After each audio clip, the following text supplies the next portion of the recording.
our ingredients together. And we add our prawns. Get a light coat. And then gently lower them into the basket. They're so small. They're live prawns. You can get them at the market.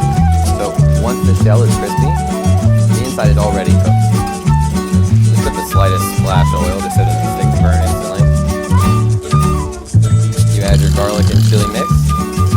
A little bit of olive oil to the bottom of the pan.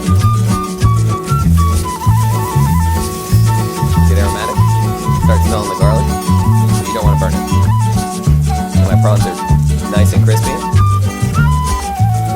Just put them directly into this pan. Get them the healthy toss. Get them covered in that garlic and chili. Then I'm going to add my chili sauce and my parsley.